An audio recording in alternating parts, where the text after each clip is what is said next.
All right. That's good? Yep.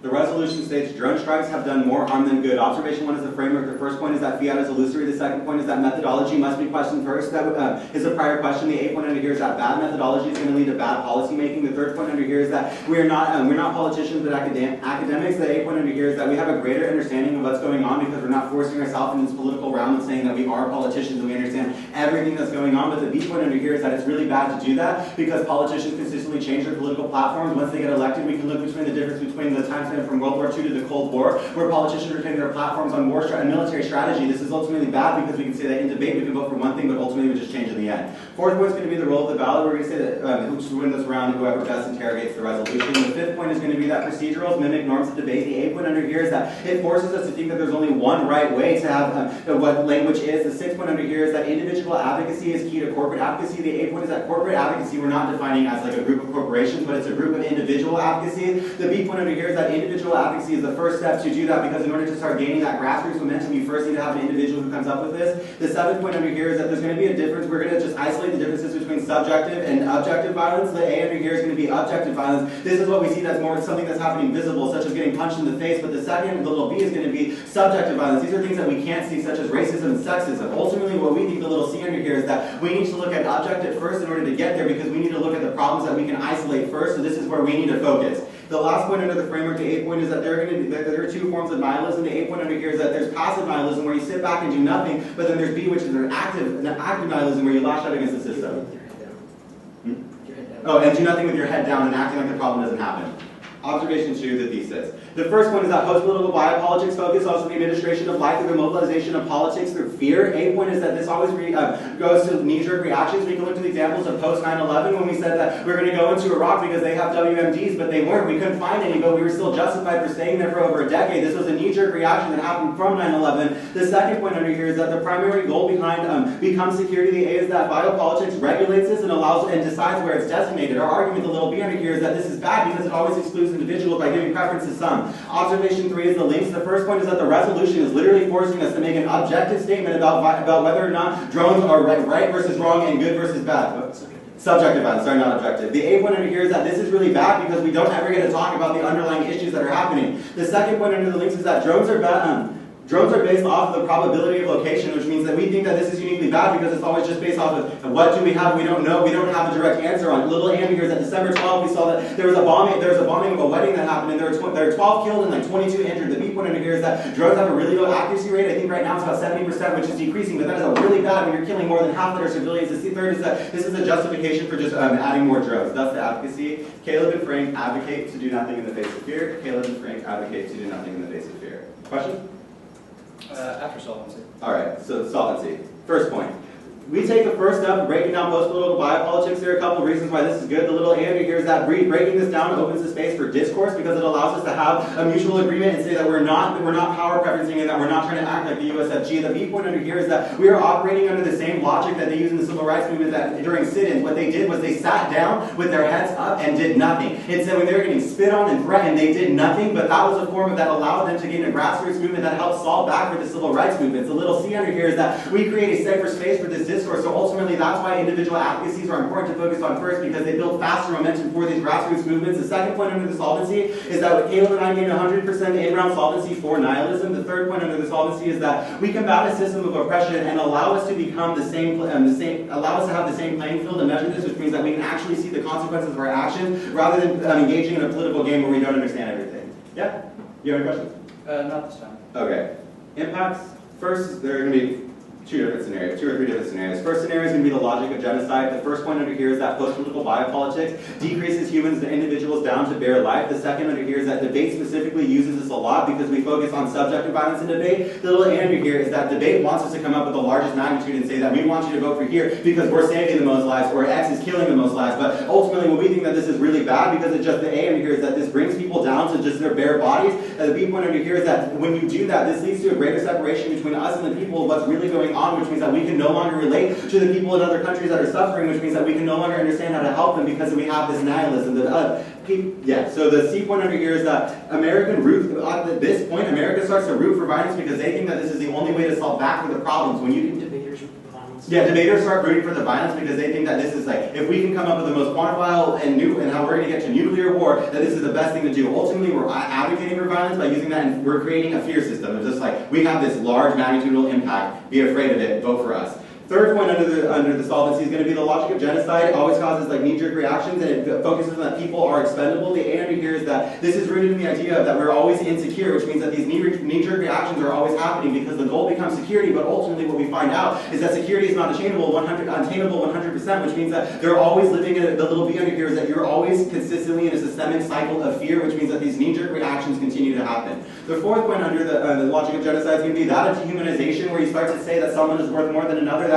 Once that brings it down to the bare life, that means that you view them as a number. It's really easy for the government to say that we want to look at a utilitarianistic benefit when we're especially as debaters and policymakers, we act as policymakers, and then completely ignore it. Impact 2 is going to be that of nihilism. The first point under the scenario of impact 2 is that nihilism is uniquely bad just because of all the effects that it happens. We're going to look at a couple different examples about passive and active nihilism. The A point over here is going to be the Roma gypsies. We can look to that when they let 40 million people get dragged off to the gulags, and yeah, when Stalin killed 40 million Roma gypsies, but they're acting like it didn't happen because they didn't want to do anything to combat in the face of fear. That's why sit-ins or something like that type of logic of doing nothing in the face of fear is best, rather than just doing nothing, acting like there isn't something to be afraid of. The B point under here, though, is that when you have people acting out with passive forms of nihilism, ultimately it just leads to violence, and it doesn't allow for a safer place for discourse. And you can just cross-apply the warrants under here about why discourse is going to be able to solve back because it allows for mutual interactions, and it doesn't have a power preference. So it means that everybody is on the same page. All right.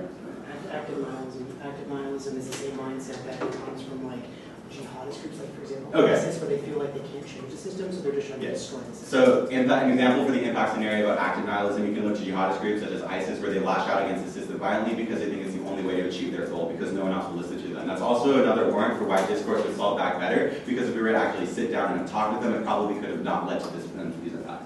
Thank you.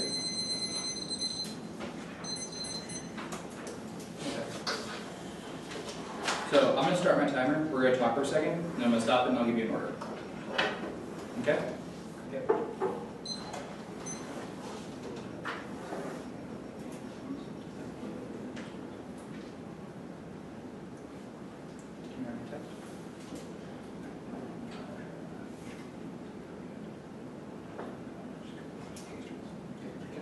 All right, stop. I got 7:43. So the order is going to be 2 off, and then case. In what order? Is going to start at the advocacy and the advocacy solvency. Okay. And then it will go to the impacts. And then it will go to the framework.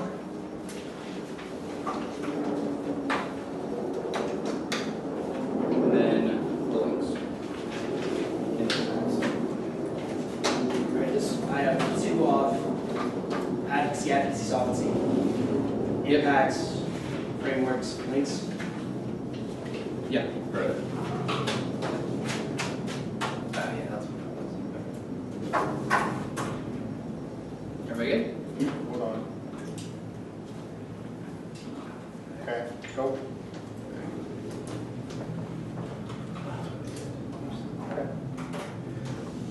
First off, case positions, top tally is the interpretation the government must defend a topically implemented plan text. The government must defend a topically implemented plan text. These violations they do not defend a plan text. Here, the standards first is predictability is at the end.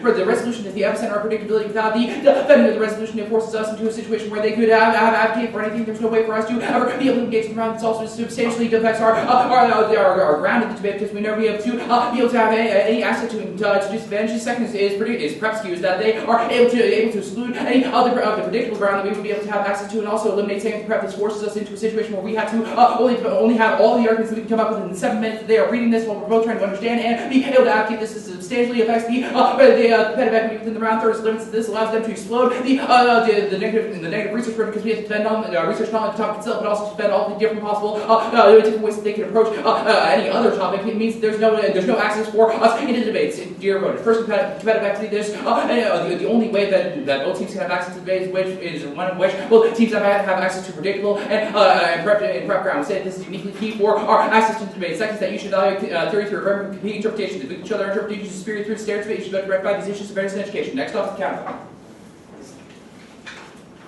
The United States federal government will make drones do nothing. The United States federal government will make drones do nothing. The first argument is the theory versus the distribution is specific because they are advocating for a divorce of the political realm, while we will say that we can advocate for their specific action through a policy lens that allows us to have not only better solvency but also allows us to subsume all the impacts of the case in better ways. The next addition said the permutation will be severance because it allows for to divorce their individual advocacy and then subsume policy advocacy. This means they not only this would be antithetical not only to their argumentation, but additionally we say that this would be functionally competitive. The solvency first, we say that this is going to be banning the use of drones by the United States federal government. We say that we will still have the drones. We say that we will not be using them in a framework in which we try to approach international relations in a way that this would be damage to drones. Second, we say that the counterplan is a thought experiment. This allows us to be able to look at the resolution, allows us to look at the way the United States federal government uses the policies of fear in a specific way, and allows us to break it down in a more specific and understandable way. Just to say that benefits of the counterplan not only first to say that this solves the case better because it allows us to look at the way that the political structures interact with each other, and we say that this is uniquely key because the political structures are the ones that are going to be most dangerous. We say that just because you don't engage with those political structures doesn't mean they don't exist. We say that those political structures are the ones that have all the guns and have all the money. We say that just because you advocate for yourself doesn't mean that you are going to be able to create change outside of what we say. You have to be able to understand and work with those structures and be able to break them down. That's why the counterplan is uniquely better, be able to solve back the policies of fear that you isolate within the counterplan. In addition, second, we say that this has a unique benefit of resolving the problem implicit in the usage of drones. We say that drones are uniquely bad because they kill civilian populations, and in fact they are damaging to things like to the environment and ultimately inspire more non-state violence. We say that this is uniquely bad, which means that the counterplan will uniquely be able to solve back for the harms of the usage of drones. We say that this is uniquely better. Good. On case, starting at the advocacy.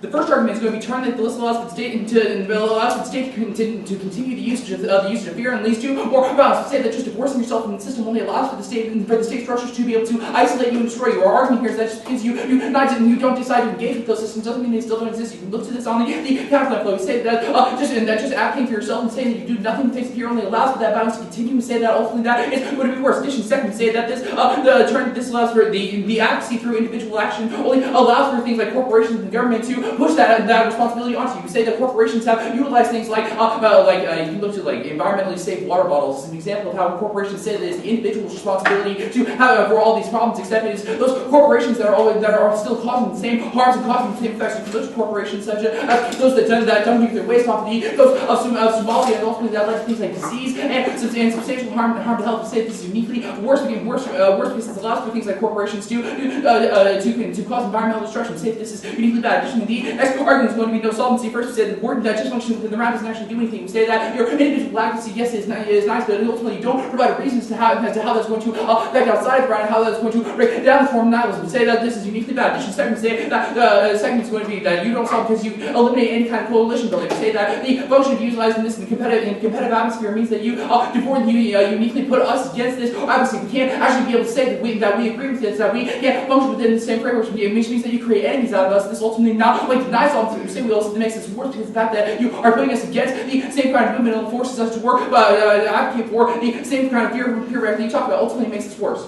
Yes. Additionally, the next argument is that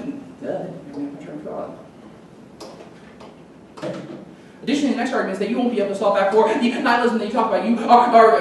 This was the argument I want. The next argument is that the advocacy only allows for worse individual violence to occur. You can look to sexual assault as an excellent example that you shouldn't just be able to approach. Sorry, what? Can you repeat that?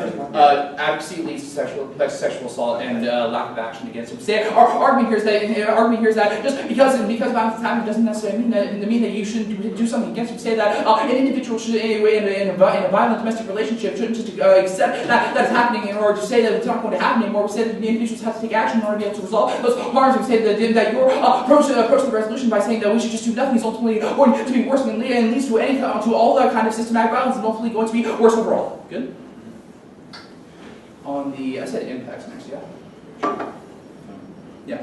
The first argument you have on impacts is that biopolitics creates a very like we say that no, this is not accurate. We say that our relationship with the state is inevitable. We say that the state not only has always existed, but additionally that the state is the way in which individuals come together in order to be able to create social good. We say that we need to change that you are not able to change the relationship with the state in this way means that you are not able to solve it for this form of politics. Additionally, you make arguments about nihilism. However, the way that you frame this is through passive nihilism. You say that passive nihilism is the status quo, which means that you have no uniqueness. You need to have benefit to your argumentation. We say that passive nihilism, the way the people enforce the system is currently, that is the way we say that the active nihilism we talk about, which is where you get all your impacts. So isn't the way that the world works right now. Additionally, say that you make arguments about ISIS lashing out because they think people don't want to listen to them. This is not accurate. We say that ISIS has been an organization that has caused massive amounts of violence against the current regimes, not just because they don't listen to it, because they fundamentally disagree. We say that violence and threats are real and should be engaged with. We say that just because you are active within yourself does not necessarily mean that you are able to resolve the questions. Good?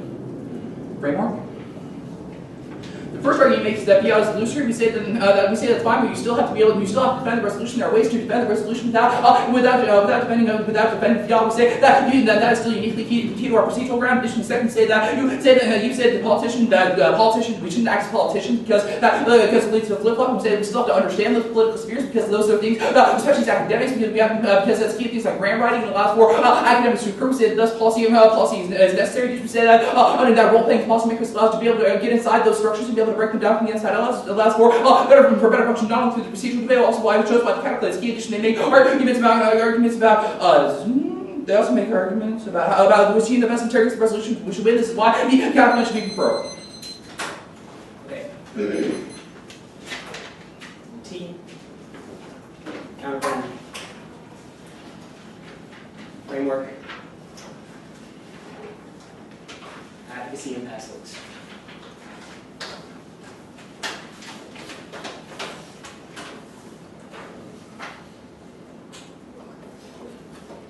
Can I get that one more time? Yeah.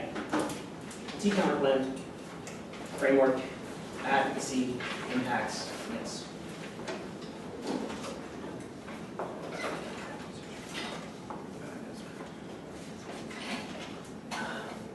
You all in? Yes.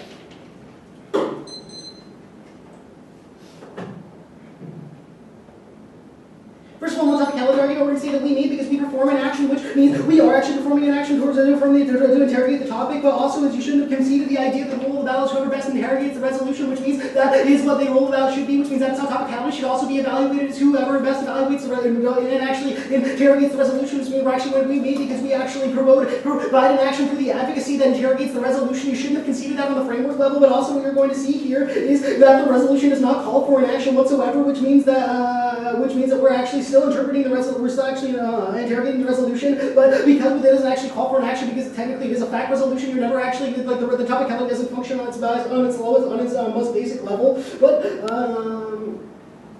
also what you're going to see here is that, let me twist this out.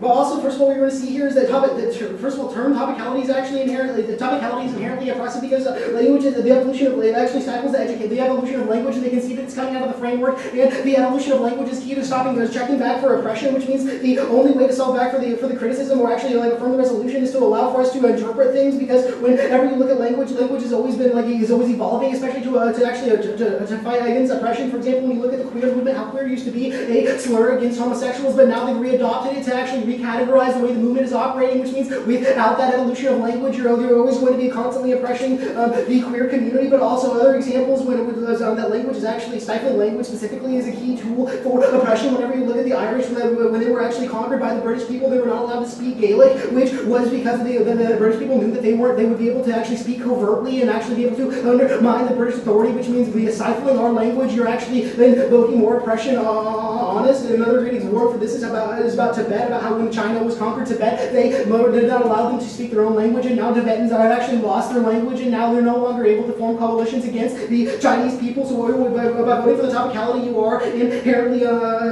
pushing on oppression, but also whenever you look at predictability, we are arguing that the predictability the resolution normally creates is a bad form of predictability. We think that the methodology behind the resolution, the methodology behind behind debate itself is inherently bad. Whenever you look at it, we are arguing against what makes cases cases topical and what makes them predictable. We think that coming out there and passing a policy action that revolves around subjective violence about big booms and lots of people dying are bad. We don't want to be predictable in this instance because we want to break down the traditional notions of debate. So also,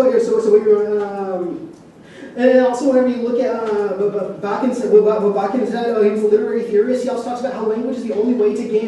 Language is the only way to break down oppression because you need many voices to do this. But then also, when you look at Zizek's theory, he talks about how the criticism that we're talking about right now, breaking down post-political biopolitics and doing nothing in the face of fear, is inherently key to breaking down and creating the safe space for discourse, which means our criticism is the internal link to have good discourse over resolutions, which means that our case is actually going to be a priori to the resolution because we're interrogating the methodology behind the resolution. If the methodology behind the resolution is not good, that means that we shouldn't be debating it in the first place, and we can see that on the impact, on the framework level about how methodology should always come first and is a priori. Look to the K before you ever look at the topicality argument. Now let's go to the counter plan. First of all, what you're going to see here is perm do both. They're not mutually exclusive. You can advocate to do nothing in the face of fear, and the United States federal government can make the drones do nothing. But also what you're going to see here is the advocacy is always going to be at a solvency deficit. First of all, we're never going to be able to solve for software nihilism, which we solve for 100% in the round, which goes conceded on the solvency page. But also what you're going to see here is at the point that they do concede that fiat is illusory, they gain 0 outer world solvency, although we're getting 100% in round solvency, which means counterplan is always at a solvency deficit. But first of all, this is not severance. We're not actually advocating for the permutation. We think the counterplan is a bad idea. We think it's still a knee-jerk reaction. We shouldn't do it in the first place. And also the drop links on the counter but the fact that they don't get to the links page on the affirmative team, that means that those are all active disadvantage to the counter plan about how you're still emboldening knee-jerk reactions and using fear as a motivator to shut down drones. We're not necessarily saying that drones are a bad thing and we should shut down the drones. We're saying that this is not a safe place to have that discourse because you're using fear to evoke. They're asking us to use body counts to show that drones have been doing bad things, not necessarily that drones are bad. We're just saying that like what they're trying to get us to do is bad. There is no solvency from the counter plan. Okay, then also they talk about solvency. They talk about how education about political structures. First of all, there is no education about political structures. First of all, because it's not a good space to have the debate. And also, parliamentary debate does not teach you about political structures. We're talking way faster than any politician would ever do, and we're throwing out way much different points. But also, politicians don't use these real big boom impacts. Like they don't talk about how things are going to lead to nuclear war and destabilizing regions as much as we do in debate rounds. They actually talk about the methodology behind the case. And then also they talk about how at the very bottom they talk about the counter plan is resolving bad things from bad drones doing about like how the drones kill people. That feeds directly into the critique. They're using impacts with body counts to invoke your ballot on the counter plan. Now let's move on to the framework. First of all, they say we self-defend the resolution. What we're going to say to this is not inherently true, but also go ahead and what? We meet that, we do defend the resolution. Oh yeah, and also we do meet that. We still defend the resolution, but we still think that fiat is illusory, but like fiat in and of itself doesn't get anything done. We think that fiat is bad. Now it's one of the idea that you still need to understand it to the political spheres, and then the counterplan is key to solving. This is on our third point on the framework. What we're going to say here is first of all, cross-policy analysis that I put on the counterplan about how we don't actually learn about political spheres because we don't actually have to operate like the way that that politicians do in political spheres. They also concede the rest of the framework, which basically gives us full access to the round. That first of all, you need to look at objective violence over anything else, and then also the idea that individual advocacy is key to corporate advocacy, which is key to creating grassroots movements to actually like start these coalitions, which gives us like great solvency. If I get to that on the solvency page, and then you need to roll with the ballot, which means you need to look at whoever will best interrogate the resolution. Did you guys have a question? No. Okay. Now let's go on to solvency. First of all, they talk about how turn this laws to the state to continue prosecuting people, but first of all, this is not inherently true. For one, because we're not necessarily interrogating the state in this instance, we're interrogating debate, but two, also what we're going to see here is the warrants about why we actually solve, for example, in the civil rights movement, when we have the breakdown of post-political biopolitics in the area of civil rights movements, when they actually sat down and did nothing in the face of fear, that created a safer space for that discourse, which is always inherently key to keeping the movement going, which means we have great warrants about how the advocacy works, but also the next argument is about how advocacy leads to What was the second turn was corporation with power, and this would be safer than making like HO. Okay, next we're going to be able to check back to this. First of all, because we're asking for in-round solvency, there's no corporate sponsors here, but also we're using Frank and I's own advocacy specifically, which is always going to check back for this, which means our own grassroots movement. You can never say that our grassroots movement is going to be corrupted. And then also they talk about how there's no solvency because we don't provide reasons why to work. We did. That's a civil rights movement. But then also we talk about how to eliminate coalition building. First of all, switch side debate is a great place for these actions because they are able to test theories, but they're able to argue back our theories. That gives us great opportunity to see if our theories are actually good theories. But then also the structured debate allows for everybody to be heard and everybody has to be listened to. And then also the next time they talk about how topicality leads to sexual assault. First of all, this is not true. We're not passive nihilists. We're breaking down the space for discourse. We're not saying, like, fear is actually good for individual action. If you're afraid as a human being, that's what stops me from walking into a biker bar and punching the biggest guy there. Like, as a human being, fear is a good motivator to get out of the situation, but it's not good for your knee-jerk reaction to something. Now, and also, if you're being abused, you have understanding of that situation and you can get out of it, and that's what we're trying to provide.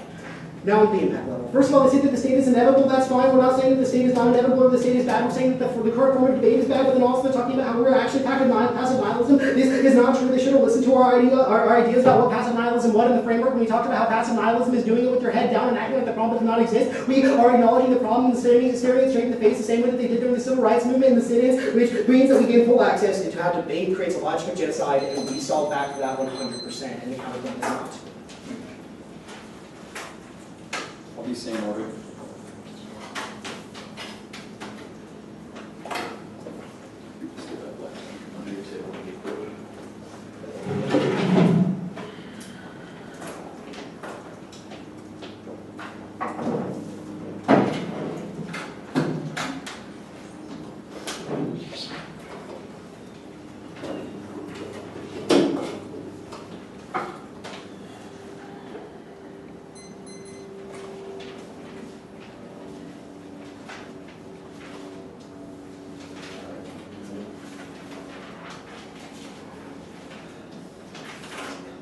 On the top gallery, you can extend their we're not going for this argument. They turns that they place at the bottom are only internal offense. They don't function outside of the top gallery. When we're not going for the top gallery, they don't get access to this offense because we're not using it to exclude them from the round. Means that you're not going to be giving any offense, anything to these turns once we kick out a T. Happy to record? Sure. Cool. Count time.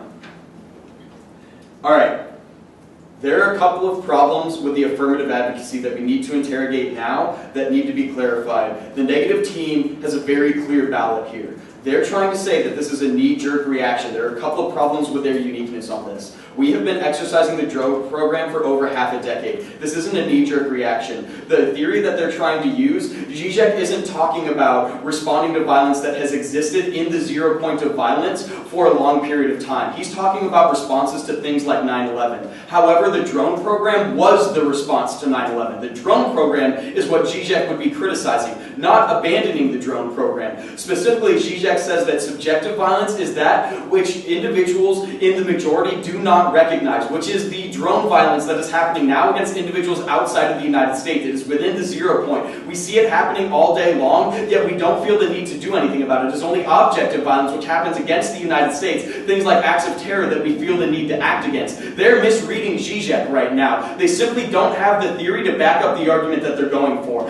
There's a couple of specific arguments that I want to look to here. The first argument that you can look to is the permutation where they say that they're going to be able to solve for both, being able to do both of these. However, this fundamentally violates their advocacy, where their advocacy is to do nothing in the face of fear right now, where we are saying that while there are individuals in the face of fear right now, we need to stop the drone program in order to be able to resolve that, because this is within the subjective violence that is happening right now is within 0 points, so the only way that we can resolve that is by stopping that. These two are fundamentally, they just fundamentally don't work with one another. It would be a performative contradiction to accept both the advocacy and the counterplan in the same space. Moreover, there would be a disadvantage to doing this, and that is that to say that you are doing nothing while actually taking action would cause insincerity in the movement, which would necessarily cause the movement to collapse on itself, because once this insincerity is exposed, it would lead to individuals losing faith in the leadership of this movement, which is why it is key to only take one of these actions. And using both of these actions in the same space would necessarily cause the movement itself to collapse. Yes, Corey? It also cause any future individual advocacy.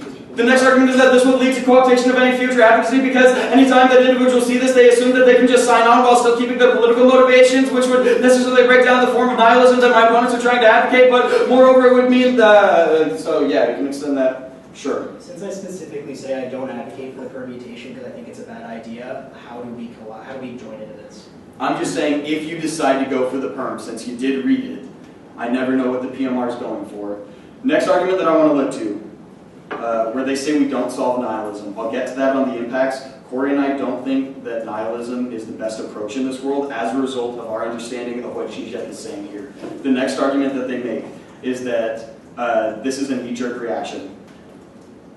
This isn't a knee-jerk reaction. We've been seeing this happening for the last half decade. All of this type of postmodern theory that deals specifically with responses to violence is specific to making responses to acts of terror. This Zizek's book on violence is specifically referencing when there are acts of terror, objective violence against the United States, and the policy considerations that come out of that. That was the drone program. That's why we're doing things like this. They are applying this wrong. They just got the wrong Rez to read this critique against. But the next problem for that is that drones are part of the United States objective violence because it's something that we enact as part of our system against individuals on a constant basis that is part of our zero point. We don't recognize that as a unique form of objective violence because it's happening in a place that we do not see. It means that it is part of our subjective violence. So this falls within within the framework of their criticism. The counterplan actually resolves this best by exposing this subjective violence and breaking it down rather than not taking a response to it. But the next argument that makes that the net benefit level is that politicians don't go for these big boom arguments. However, have you ever listened to Fox News? Of course they do. We always talk about hedge being good when we're talking in political spheres. But the next argument is that they ignore Core's fundamental argumentation, which is that we need to be able to engage with this type of argumentation in order to be able to break it down. We have to understand how to function within the system so that we can effectively use the system in order to resolve these kinds of conflicts. That is the entire point of the counterplan, is that we can use the system in order to resolve the subjective violence that exists right now. This is what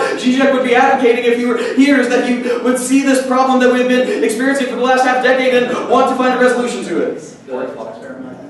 Right, or we can extend all the Core's argumentation about how this is a thought experiment, and how about we are interrogating the politics of fear by exposing them through means of our thought experiment. This is what Zizek presents frequently in his works, is using thought experiments to expose problems. You happy with that, Corey? On the framework. The first argument they make is that fiat doesn't actually get anything done. However, fiat itself is the act of imagining, which is the major advocacy of Zizek. Zizek talks about traversing the fantasy, which is simply sitting there and imagining if something were to change or something were to be different. That is what we are doing in this circumstance. We are traversing the fantasy of what if the United States stopped using all drones. We break down our fear of what would happen if we abandoned drone use and break down the securitization by making it possible for us to experience a world without drones through this thought experiment. The next argument they make is about politicians. You can cross-play that from the counterplan. Corey, is there anything else you want here? The rolled ballot was held best. Right, extend their role of the ballot argument. We're going to be able to solve this best because we present the most realistic understanding of the drone program by understanding both the uniqueness and the contextuality of the drone program, and therefore we are interrogating the resolution best and problematizing the drone system in the United States. Happy, Corey? Yep. Alright, on to the FEC. Where they start talking about civil rights towards the top in response to our first term. They say that this is key to creating a safe space. However, you can use the example of the Black Panther movement, which took a very active form of nihilism that actively engaged against the problems that it was seeing. Bobby Seale was key to creating safe spaces for individuals on the streets by walking around with guns in order to be able to check back against racist police officers. Probably proves that the civil rights movement had support from individuals who took an active stance rather than a nihilistic stance. Is a reason why the counterplan is going to be able to solve that. But the next argument they make is that there are no corporate sponsors in the room, means that there's not going to be co-optation of the movement, or the corporations aren't going to be able to push them into things. However, this needs to be contextualized for military violence, where corporations right now are being able to force us into acts of violence. This is decontextualized from their argument, is decontextualized from the round, but we need to recontextualize it to the resolution that we are attempting to interrogate right now. Yeah, The argument is that focus on individual advocacy alone allows corporations to continue. Right, focusing on your own individual advocacy alone allows corporations to manipulate the entire populace. We need to take a more holistic approach. Are you happy there? Questions? No. On to the impacts. I'm sorry, do you want the Solvency on coalition building? Yes, you can extend Corey's argument about how they're never going to be able to create coalition building, which is going to be key.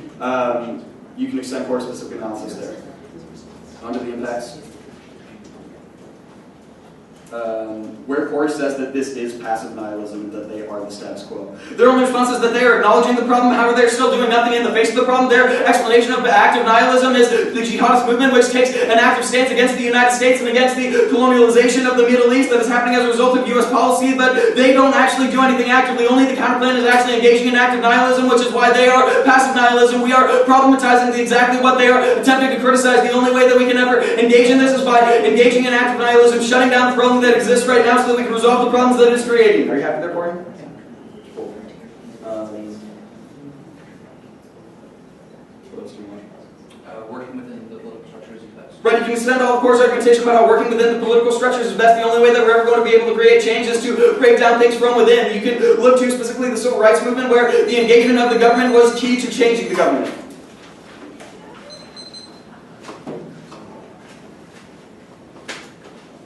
I'd like to give contextualizing certain arguments, but I won't be going to any particular page. Can you throw it on a cheap laptop? I can do that.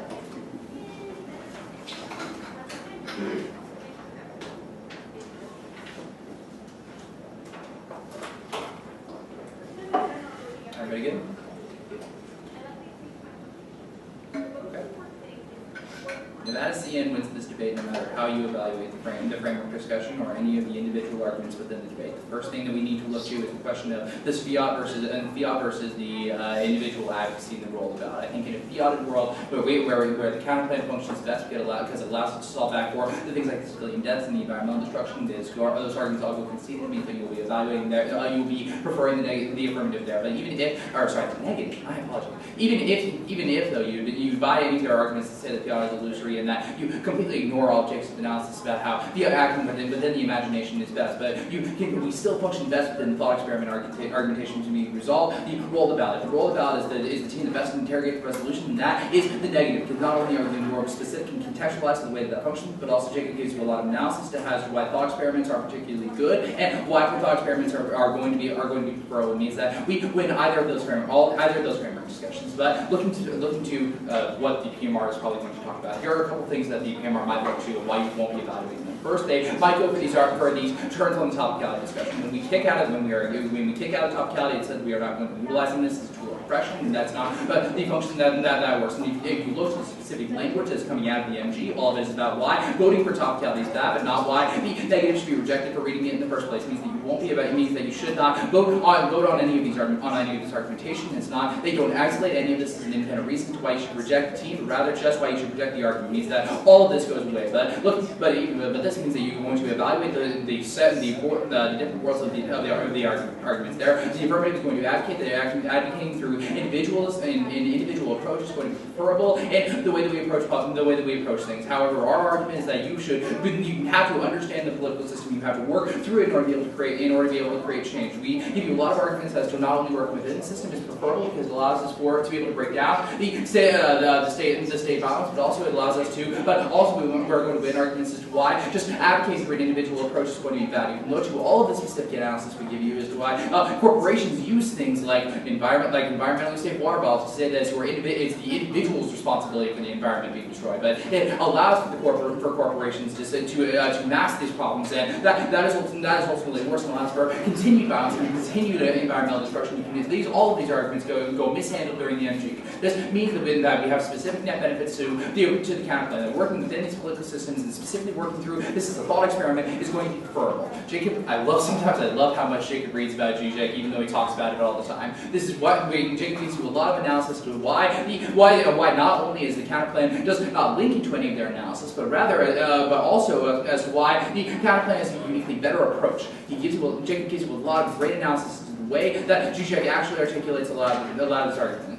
They're going to make arguments about how just this is a knee-jerk reaction and that approaching it in this way is going to be bad. However, when this has been happening for the last half a decade, and the utilization of drone strikes has been utilized in this way, that is ultimately exactly not only what they are criticizing, but rather the counterplan is the best way to resolve this. Also, Jacob gives you the analysis on why the permutation is not preferable, even if they do try to go for it. Not only would this create an insincere movement because they're advocating for the individual, and then they try to reclaim the political, but also why this would lead to co-optation of their future advocacy, because it means that no one will trust them in the future. This means that the permutation is also not going to be preferred. This means that ultimately you're going to be evaluating that the functioning through political structures and the functioning of this and our advocacy within this way is going to be preferable than trying to work through the individual. We outweigh on any of the potential links that they might go through, because of the fact that not only do we resolve the internal problems of the drone program, but also we have better solvency to all of the interrogation arguments that they go for, and we get unique net benefits of state violence and resolving of the environmental damage.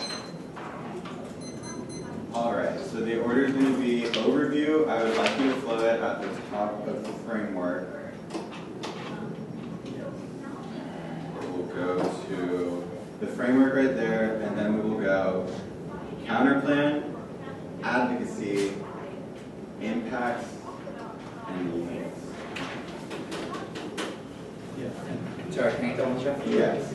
No, it's going to be overview, you can click on the top of framework, and then it's going to go framework in order, then it will go the counter plan, top to bottom, and then it will go our advocacy, or yeah, solvency, and then impacts. All right. Is everybody ready? Yep. 5 minutes. You're voting for Point Loma DM for 3 reasons. The first is that we've been talking about that we're interrogating debate, not the state, which means that all of their arguments that they talk about on the block, all we're saying about why the state and we need to interrogate that, but we're saying that specifically why this is debate and why we need to interrogate it here. You can cross-apply all the warrants that they drop of saying about how we use these quantifiable numbers just to try and obtain a ballot, which is ultimately just the reason why we need to interrogate debate and not the state. The second reason why you're going to be voting for us is because in debate, objective violence can be looked at as subjective violence depending on how you frame it, usually in politics of fear. This is exactly what we think that the negative is doing, which is why we're saying that this can happen. They're saying that this violence exists in debate, but this is the reason why, because of how you frame it. The second part to this argument is that we're not fiating an affirmative proves be solved. We're actually affirming the resolution. We're affirming our advocacy. We don't do anything. But the third reason why you're voting for us is because in the MO, and he keeps saying that we interpret GGO wrong, this ultimately just turns back to them because it ultimately just turns into another link to the K because they're oppressing our interpretation of language from GGO onto the framework. They say, okay, so it's been dropped that fiat's illusory. They try to go for some fiat good arguments, but it's still illusory, it doesn't matter. The arguments that we need on framework to win is that we're not politicians. They try to cross-apply some arguments saying that Fox News does this. We don't think that Fox News is a good enough warrant for when people are going up there with a spin circle and talking about these ridiculous things compared to something that's happening in the stats that we have in the debate. The second warrant that we want is the number 6 point about how individual advocacy is key to corporate advocacy. We'll get to why corporations aren't relevant to this debate because we're talking about debate, and then but they drop the point about how individual advocacy is key to this verse. The last point that we want is just that we have been looking about objective violence, which is what we need to focus on. They focus on subjective. This was something that's dropped on the framework level. You always prefer us over the counterclaim. Onto the counterclaim. First, the permutation. We're not going for the permutation. We're just using it to show that it's not mutually that the counterclaim is not mutually exclusive. It's just a form of competition. We're not trying to do both. We think it's a bad idea. But the second thing is that they're saying that drones are not a knee-jerk. Okay, so the overview about all of their responses to the thing about drones and how we misuse GGO. Debate is we're focusing on the interrogation of debate here, not necessarily the way that the drone program is working. Our impact, the impacts that we use, the impacts use subjective violence. We're interrogating this, which means that the warrants that they're using just are another link to the criticism and a reason why you need to prefer it first. On to the solvency, when they say that there's no that we're saying that they don't solve for nihilism, and then they say they do solve for it. The reason why they're not going to solve for it is because they drop that fiat as illusory. But the last argument that I want you to vote for on the counter plan is going to be the most detrimental to them, and that's the turn that they dropped that Caleb put on by saying that when you say that you solve for case better because you start to see the interactions and then that not engaging means that this doesn't exist. Ultimately, what you're looking for is a body count. That was the argument that Caleb said. This turns back to the criticism because it's a form of post-political biopolitics, which means that the counterplan is a direct, which means that the critique solves back for the counterplan. The knee-jerk reaction created by the counterplan is to stop drones based on 20 minutes of prep time Okay. and 45 The knee-jerk reaction from the counterplan is to stop drones based off of 20 minutes of prep time using these high magnitude impacts. Okay, and when they try to use a body count, even though the drones might be objective violence, when they try to use that body count created by drones to scare that creates a subjective. So once they start to isolate the numbers and start to bring it down, that's where we gain access to where they're using subjective violence. Drones themselves are right, it is objective violence, but then we say that they transition. You can cross-apply the warrant when I said that from the overview of saying that this can be viewed as subjective violence once it transitions. On to the advocacy. All right, so there are only 2 turns here, but they're not going to be winning on these. The first turn that they have is that it doesn't allow for the state to enter. Both of their turns are asking for something that we haven't been talking about. Our framework, which they've dropped a lot of points, have been interrogating debate, not the state. Their second turn talks about corporations. Corporations aren't in this room, which means that when we're talking about things that are going to continue to exist, that's probably why they should have answered more about fiat, because fiat isn't real, which means whether or not you go Aff or Neg for the counterplan, it's still going to happen, which means that ultimately we think that these turns aren't going to solve back for the criticism that they're not relevant because it's not debating in the same field. The second, on to solvency, 2 points that we need. The 1 point that we need here is that we're talking about the turn and saying that it leads to they drop the turn about the sexual assault, which means that they don't have any offense against solvency. They're just saying that we don't have any coalition building, but we're still saying that what we're doing is opening up that space. That's what we've been saying. The first solvency point that we have is that we take the first step to breaking it down, and that they drop the sit-in logic about how that's going to solve back as well. That's on to the impacts. Okay, so 1 point that the last thing that I got out of the MO's mouth was that the government is key to advocating solvency for these because of the interaction. Problem is that we're the prior question to that, which means that we're the internal link to the government. In order to do that, you have to have a solid plan and a reason of how this is going to happen. This is the same thing with the sit-in logic. And then also, extend across all of our impacts. The only argument they could win there, what they're saying about sometimes talking about the Black Panthers, they're using active nihilism. The reason why the civil rights movement got so much momentum was because of the passive because not using active nihilism, things like sit-ins, where we're saying that we're doing nothing in the face of fear. Okay, and by us not debating the resolution, we have full Okay, so ultimately the resolution calls us to have knee-jerk reactions, and we just think that by the end of the debate, the counterplan is just a form of why these knee-jerk reactions are bad and we solve that for it. Thank you.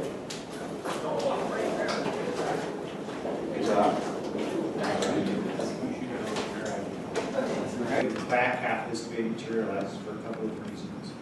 The first is, I don't think that necessarily the way that the block strategy is being interacted with PMR strategy, sorry, wrong, I understand.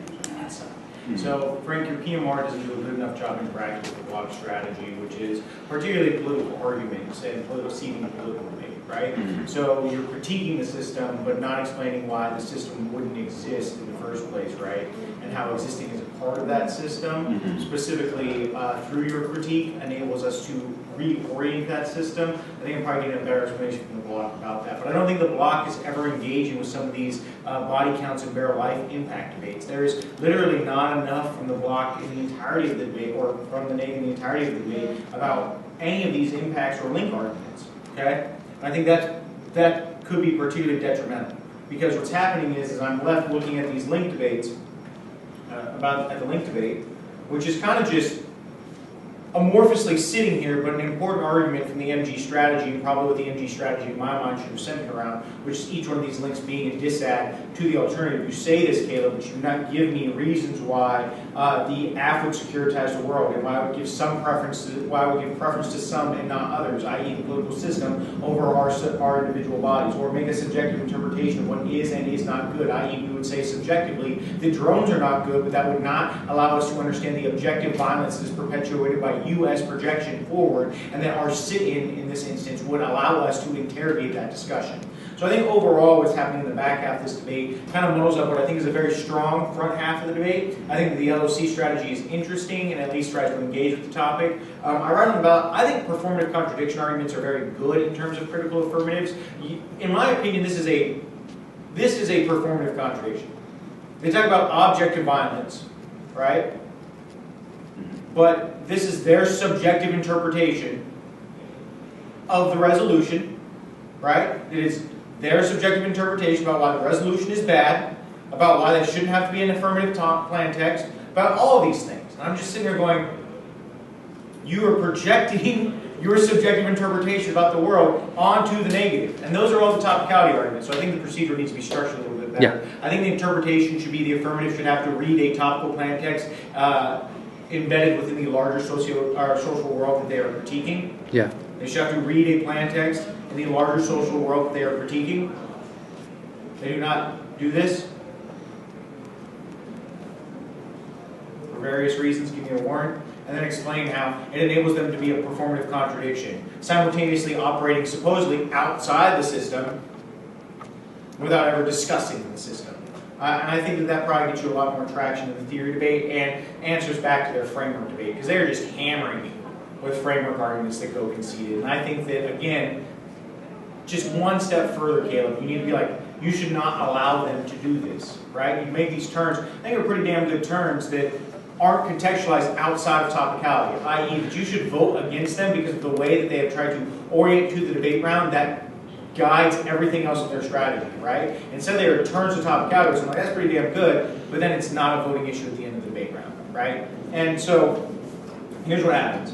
So because the links for me are not covered well enough in the PMR, and because I'm left weighing either this stats argument versus the seeding the political argument, I think there's more analysis on the seeding the political argument through the block. The stats argument, I think, is probably the worst or the least impactful argument in this debate round, Frank, because while you are right, it is conceded, it is not explained well by Caleb. Okay. Does that make sense? It's just that stats reduce people to bare life, so that's another link to the criticism. Okay, but if they're telling us that it acted within the system, so not only is it not really explained well, because I still don't understand how stats aren't objective forms of violence, right? Like, Frank's interpretation is when you get punched in the face versus sexism and racism, right? Body counts are punches in the face, colonialism and the militarism that causes these things is our subjective drive, right? That's how I'm seeing this, so I'm not making that argument for them, but what I am trying to still understand is what is a subjective form of violence? Like how is this a subjective form of violence? I understand that it reduces them to bare life. I just don't understand what is the unique problem outside the normal part of the critique that this is not already talking about. So what that means is I think you see the political arguments short circuit some of these, and I think that you can go for seeing the political good arguments, the same type of arguments you're going for framework, about why, and this is why I say the PMR has to answer the block. The PMR is a rough speech. It gets rougher as the debates go faster. You have to both answer and contextualize. I think you're doing a decent job contextualizing framework, but not a decent job necessarily answering the seeming political argument. Do you have, like, just because, like, that was, like, yeah, it was a lot, but do you have a specific place, like, on the floor? I just kind of want to see what you're saying, so. Okay, so here's where I have to evaluate the LOR. So let me rail against Corey. Never do this to me again. Okay. Never do this to me again. I don't think that this helps you. I think it hurts rebuttal strategies. I don't think it is this may be something that y'all talk about. This is just me, right? I think that the purpose of a rebuttal is to go, my partner said this, they say this, we win because. Okay. In the block, it goes, they say this, Jacob says this means we win because. You can't do that on another sheet of paper. Yeah. You're just amorphously pulling from all over. It's like you're sitting in the middle of I think of it like being a kid in a candy store and literally sitting in the middle of the candy store and just like, and grabbing at everything that you want. And I'm like, where is this coming from? Where the hell did a caramel apple lollipop come from? That shit's disgusting, right? Like, no. So I think that this doesn't help me. Okay. Where I go, Frank, is specifically, Corey's argument is a preemption to what the affirmative PMR is. He goes, the affirmative will advocate for an individual approach in the way we approach things, which is kind of what you do, but you must understand the political system. The arguments about the system and the state of violence are inevitable unless we find a way to change the system. So then I go over to the counterplan debate. I think the Neg block is fairly compelling about why this is not necessarily a knee-jerk reaction, but even if it was a knee-jerk reaction, which is again, back on the LOR sheet, so I have to go back there, it says, even if you buy their analysis that we have to act within the system to imagine and traverse the fantasy. This is the argument that's coming out of the block about what the counterplan means to traverse the fantasy. Okay. That we imagine the same way that you are imagining you and Caleb doing this, the way that the world will look in a world of plan, right? Mm-hmm. And that imagination enables us to fundamentally reorient ourselves to the system. So I have this at the bottom of the counterplan debate in the MO. Traverse the fantasy, and that is what counterplan does. And what if the U.S. stopped using all their drones? That's where it is. I got it. Yeah. And then that's where they also extended this as a thought experiment. And then above that, they say that we have to function in the system to resolve these kinds of forms of subjective violence. And then above that is something we enact as part of our 0 point because it happens in a place we do not see it. Right? So here's where this comes down. Here's where this block is used to talk about seeding the political, right? And this is why I hate the LOR. Because Corey's just pulling, and I'm like, it would have been nice if you were like, extend this argument, like extend these 4 or 5 arguments. Yeah. Literally what you're saying is, imagine a world where we stop using drones. That helps us resolve these forms of subjective violence, because in the end, that thought experiment interrogates the politics of fear that they're talking about. That interrogation is what Jacob's telling you on the, I think it's like, I have it as like 13th, but I know it's not because I just put blocks together, right? So I have it as at least the 6th argument, but extend the argument, and then I can extend that argument, right? Instead of just pulling it randomly. And then Frank, you just need to be talking about why this is, even if this is a thought experiment, that the individual advocacy, right, enables us to reorient back into the system. I think some of your civil rights analysis is pretty good, but it's not a direct contradiction to what they're talking about how the counterplan solves. So in the end, I guess you could say I evaluate this kind of like a permutation debate, right? If they win, they operating within the system, right? Yeah. Solves back for the harms by traversing the fantasy, i.e. they have the permutation solves arguments, and you say that's still the alternative.